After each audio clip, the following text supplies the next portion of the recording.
Nasa kalagitnaan si Draco ng pagbubukas ng mga files sa kanyang laptop, nang bigla siyang nakarinig ng mga kalabog mula sa pinto. Galit siyang nagtungo sa pintuan at binuksan ito. Ina naman Troy, kung makakatok ka parang sisirain mo ang pinto. Ano bang problema mo? Boss, malaking problema, nakatakas ang dalawang ETA.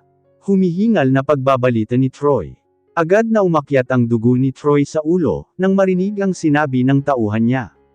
Ano? Ina naman Troy, isa talaga kayong kampa ng mga kasyungahan.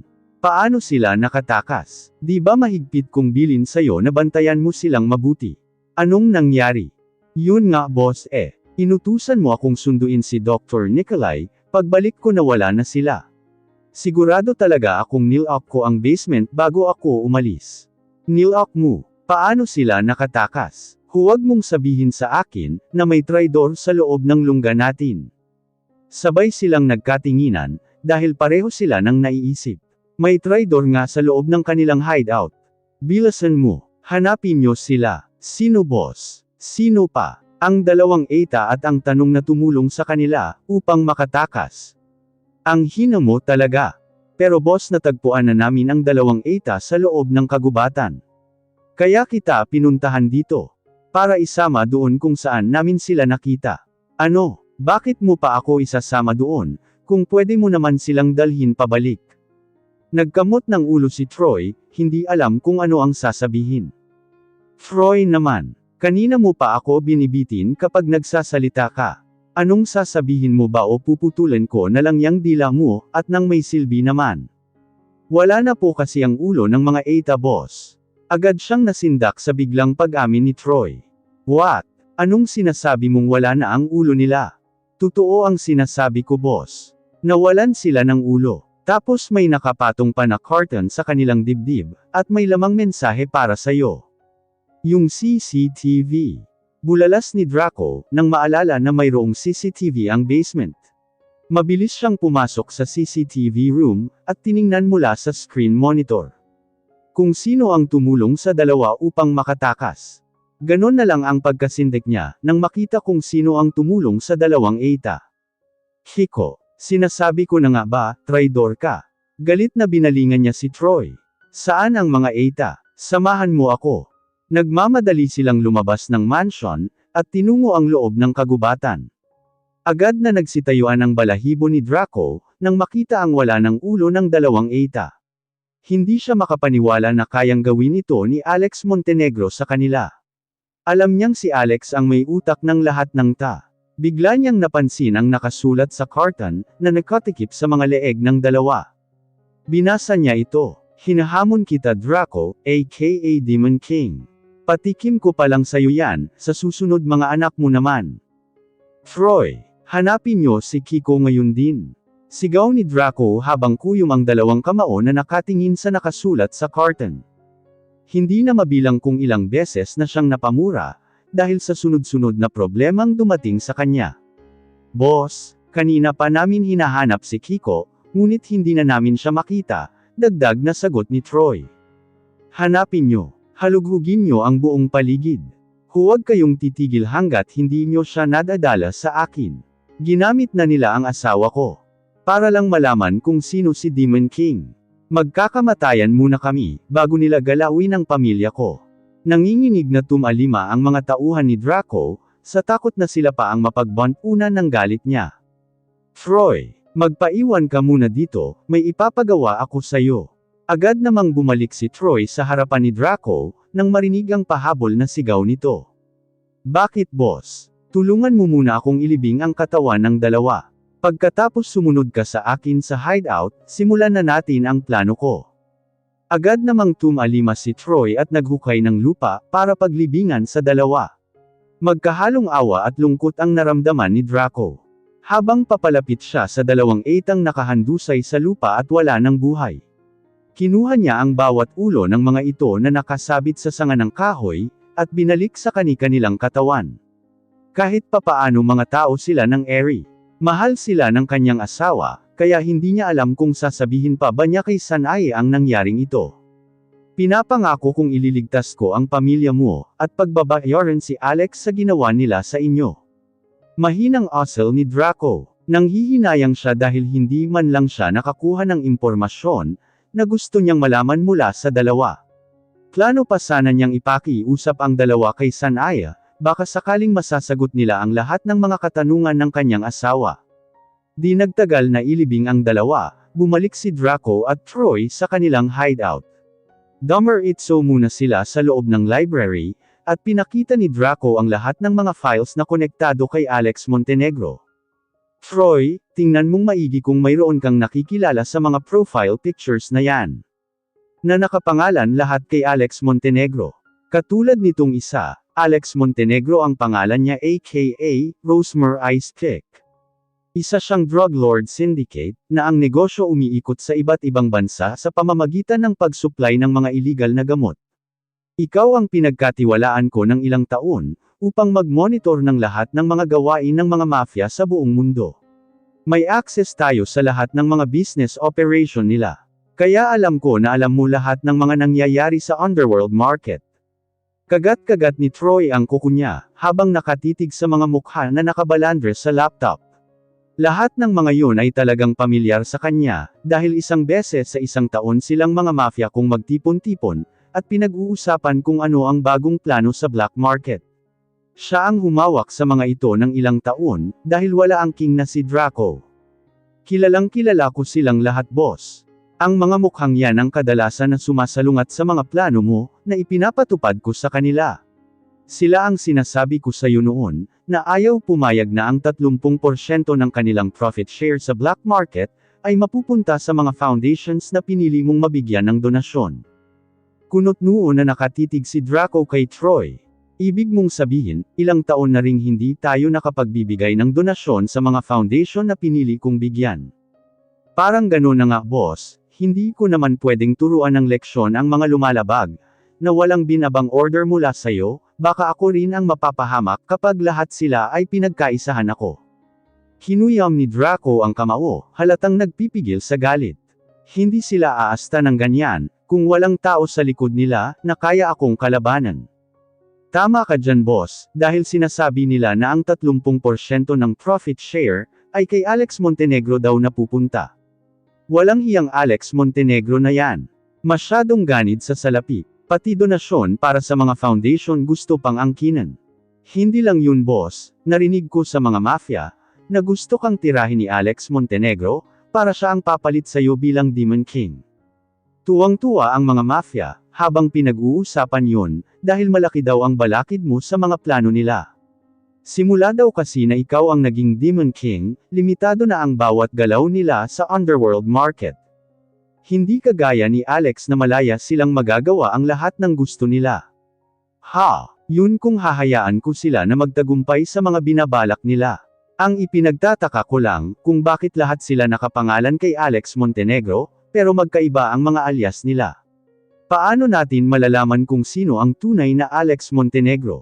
Sa pagkakaalam ko boss, plano na nilang lahat na gamitin ang pangalan ni Alex Montenegro, para sakaling malaman mo na lumabag sila sa batas mo, hindi mo sila kayang galawin, at direkta mong hahanapin si Alex Montenegro mismo. Talaga lang ha. Napakaganda ng plano nila. Bago ko pa man matuntan ang talagang lungga ni Alex Montenegro, dadaan muna ako sa bawat lungga ng peking Alex Montenegro. Nice move, Alex. Kapag ginawa ko yun may posibilidad na sugi na ako, bago ako makarating sayo sa dami ng mafia na kakalabanin ko. Hinahamon nila ako. Sige, ibibigay ko ang gusto nila. Hindi ako natatakot kapag sangkot na dito ang aking pamilya. Matalim na tiningnan ni Draco ang lahat ng mga mukha, na nakabalandre sa kanyang laptop. Inisa-isa niyang pinagkit sa utak niya ang bawat mukha na sisingilan niya. Kaya naging malakas si Alex Montenegro, dahil na rin sa proteksyon nila. Nagpupuyos sa galit na binalingan niya si Troy. Alamin mo sa mga tauhan kung nahanap na nila si Kiko. Kung hindi pa, pabalikin mo muna sila dito sa hideout. Ihanda mo silang lahat para sa pag-alis natin mamaya. Hindi natin makita si Kiko, kung nasa pangangalaga na siya ngayon ni Alex Montenegro. Anong binabalak mong gawin ngayon boss? Kabadong tanong ni Troy. Patawag ang lahat ng mga mafia, lalo na ang mga mukhang yan. Sabihin mo magpapakita na si Demon King sa kanila. Papaaminin ko sila kung sino si Alex Montenegro. Pero boss, alam mo ang pilosopiya ng mga mafia, dahil mafia ka rin. Hindi sila basta-bastang aamin kung sino ang totoong Alex Montenegro. Mas gugustuhin pa nila ang mawala, kaysa ang umamin. Hindi lahat ng mafia ganon ang pananaw, Troy. Sa oras na pamilya na nila ang sangkot, mabilis mo silang mapapaamin. Puwera na lang sa mga mafia na talagang walang pakialam sa kanyang pamilya, dun maniniwala ako na mas nanaisin pa nila ang mawala, at madamay ang pamilya kaysa umamin. Ibig sabihin, luwa ang mata ni Troy sa naisip na plano ni Draco. Yan ang unang hakbang natin, Troy. Sisimulan ko sa kanilang pamilya. Mamayang gabi, isa-isahin nating kidnapan, kahit isa sa miyembro ng kanilang pamilya, nang sa ganon may dahilan sila para umamin. Paano ang asawa mo, boss? Uuwi siya kapag kaya na ng katawan niya. Kailangan siya ng mga anak namin. Sige na, ihanda mo na ang mga tauhan natin, at ang mga kailangan nating gamitin. Aalis tayo pagkatapos kong makausap ang asawa ko. Agad na tumalima si Troy, at lumabas sa loob ng library. Alam niyang mahaba-habang labanan itong susuungin nila, dahil halos kalahati ng mafia ay nasa panig ni Alex Montenegro. Ngunit buo na ang desisyon ng Demon King. Samantalang inihanda na rin ni Draco ang sarili sa maaaring mangyari na paghaharap nila ni Alex Montenegro. Kailangan na niyang tapusin ang lahat, para sa kaligtasan ng kanyang pamilya. Hindi niya alam kung sa gagawin niyang ito, makakauwi pa siyang buhay. Pero isa lang ang titiyakin niya. Ang malayang mamuhay ang kanyang pamilya. Umupo muna siya sa couch, at inisa-isang tawagan ang lahat ng mga taong kaya niyang pagkatiwalaan, habang wala siya. Hello James, makinig ka. Mawawala muna ako ng ilang araw. May mahalagang bagay lang akong aasikasuhin, kaya ikaw na muna ang bahala sa negosyo ko, habang wala ako. Bakit boss, saan kayo pupunta? Nag-aalalang tanong ni James. Huwag ng maraming tanong, James. Wala akong tiwala sa kadaldalan mo. Siya nga pala, kamusta na ang pagsasanay ni Alaric sa kumpanya? Malaki naman ang improvement ni Alaric, boss. Kahit through online lang siya tinuturuan. Pero ang bilis kaagad niyang natuto. Kung sa bagay sa murang edad niya, grabe na ang abilidad sa pagiging hacker. Biruin mo ha, sinubukan ko ang kakayahan niya na makuha ang pinakamalaking project natin sa Greenland. Ang tagal na kasi nating tina-target na makapagpatayo ng airport doon, ngunit hanggang sa mga hotels lang tayo inaaprobahan. Hahaha, pero boss, good news, dahil nakaianang deal ni Boss Liit ang project. Nahack niya ang system ng Greenland government, kaya nalaman kaagad niya kung paano sila mapapayag. Next month sisimulan na ang bidding para sa infrastructure ng airport. Napangiti si Draco dahil sa narinig. Alam niyang sobrang talino ng anak niya, kaya hindi siya nagdalawang isip na i-enroll ito sa exclusive school, para lamang sa mga bata na may special abilities. Madalas niya kasi itong nakikita na mabilis ang mga kamay sa paglipas sa keyboard ng sariling laptop. Agad niyang nakikita ang mga codes na nagsilabasan mula sa itim na screen monitor. Hindi naman niya maintindihan ang mga code na yon. At sa murang edad niya magaling na siya sa hackang system, dahil na rin sa turo ng ninong Dwayne niya. Minsan isang beses natalo si Dwayne, nang makipagpustahan ito sa anak niya. Nagawang i-hack ni Alaric ang computer ni Dwayne sa kabila ng maraming firewall security, na nilagay nito para hindi ma-infect. Ngunit nagawa pa ring sirain ni Alaric ang firewall security na inilagay ni Dwayne, kaya naubos lahat ng files niya sa loob. Umiiyak si Dwayne habang binibigay ang pera kay Alaric, para lang ibalik ang mga files na nabura niya sa computer nito. Napapangiti si Draco, habang inaalala ang kalokohan ng anak niya. Nasa ganun siyang pag-iisip, nang marinig niyang nagsalita ulit si James, na biglang nagpataas ng presyon ng kanyang dugo. Sa katunayan nga, boss, kay Alaric galing yung mga files ni Alex Montenegro, na pinahanap mo sa akin eh. Hindi na ako kumuha ng magaling na hacker, anak mo na lang ang sinuyo ko para mas mabilis. What, James? Alam mo bang dahil sa ginawa mo, dinadagdagan mo lang ang problema namin ni Sanaya? Kapag nalaman ni Sanaya na dinamay mo si Alaric sa problema namin, ako na naman ang pag-alitan niya. Alam mo, wala ka talagang kwenta, utusan. Ang sarap mong batukan. Paano kung magka-interest si Alaric kung sino si Alex Montenegro? Alam mo naman ang batang yan, advance kong mag-isip. Hindi ko kasi makontak ang magaling na hacker boss, kaya sinubukan ko lang si Alaric kung kaya niya. Hindi naman pwede na si Adira ang utusan ko, dahil pagmomodel naman ang hilig nun. Baka tatarayan lang ako. James, mainit ngayon ang ulo ko, huwag mo nang dagdagan pa ng mga walang kwentang rason mo na yan sa akin. Tumigil ka na. Agad namang tumahimik ang kabilang linya, sorry boss, natuwa lang kasi ako dun sa katalinuhan ni Alaric. Nako, panigurado kapag siya na ang pumalit na CEO ng Del Fuego Corporation, tiyak na sira lahat ng computer ng mga kalaban niya sa negosyo, kapag pinasokan ng virus ang utak nun. James, itigil mo ba yang bunganga mo o hindi? Namumula sa galit na sigaw ni Draco. Agad namang tumahimik ang kabilang linya. Nang mapagtantong tumahimik na si James, nagpatuloy siya sa pagbibigay ng instructions dito. Inuulit ko, mawawala ako ng ilang araw. Sakaling hindi ako makakabalik sa loob ng isang buwan, automatiko na si Alaric, ang bagong CEO ng Del Fuego Corporation. Nakausap ko na ang abogado ko tungkol dyan. Siya ang panganay kong anak na lalaki, kaya siya ang dapat magmana ng kumpanya. At gusto kong subaybayan mo siya lagi sa lahat ng mga desisyon niya sa kumpanya, hanggang sa umabot siya sa 18 taong gulang.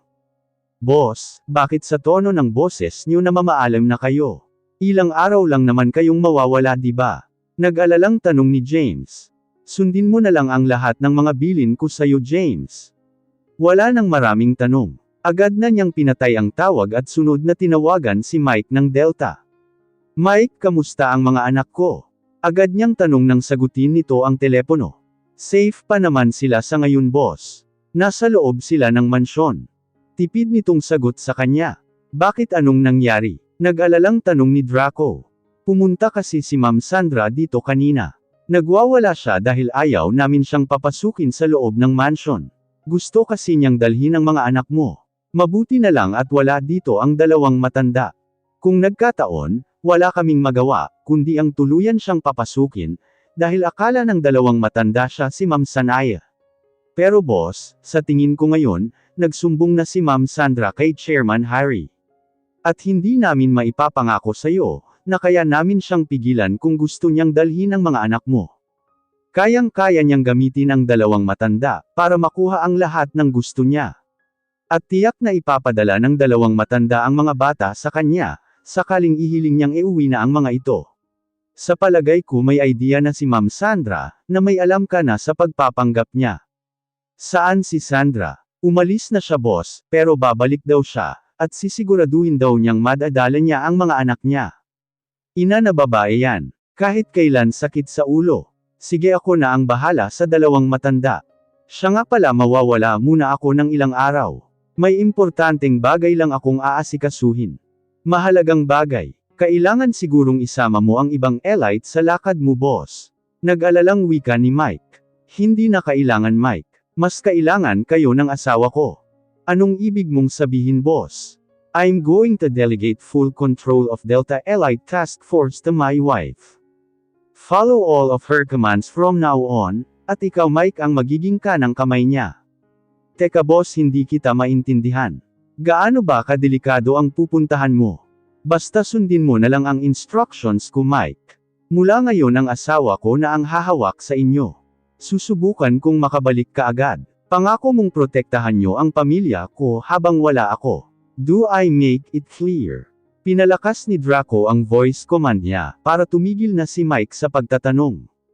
Yes, sir. Agad namang sagot ni Mike, ngunit halata ang parang iiyak sa tono ng kanyang boses. Sinabayan pa niya ito ng pagsulot, kahit hindi nakikita ng captain nila. Agad na pinatay ni Draco ang tawag at sunod na tinawagan si Doc Amy. Doc Amy, kailangan ko ng tulong mo. Saan ka ngayon? Sir Draco, nandito po ako sa klinik ko sa loob ng Sanaya Hospital sa main branch. Napansin mo ba dyan si Chairman Harry? Si Chairman? Oo, kanina. Nakasalubong ko siya, kasama ang akala niyang apo niya. May meeting daw kasi sila ng mga board of directors. Naunahan ako, asal ni Draco nang marinig ang sinabi ni Doc Amy. Nagtatakang tanong ni Amy nang marinig ang mura ni Draco. Doc Amy, makinig ka, mayroon akong na-send na voice record sa email ni Lolo Harry. Kailangang gumawa ka ng paraan na makausap siya, upang tingnan niya kaagad ang email ko sa kanya. Plano ko sanang tawagan siya, nag-aalala lang ako baka kasama niya ngayon ang peking apo niya, at marinig pa ang pag-uusap namin. Oo sige sir. Gagawa po ako ng paraan na makausap si Chairman Harry, pagkatapos ng meeting niya.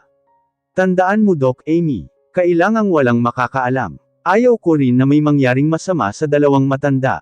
Ayaw ko nang dagdagan pa ang problema ng asawa ko. Kausapin mo si Lolo Harry bago pa man sila makauwi ng mansyon. Sige po sir, makakaasa po kayo.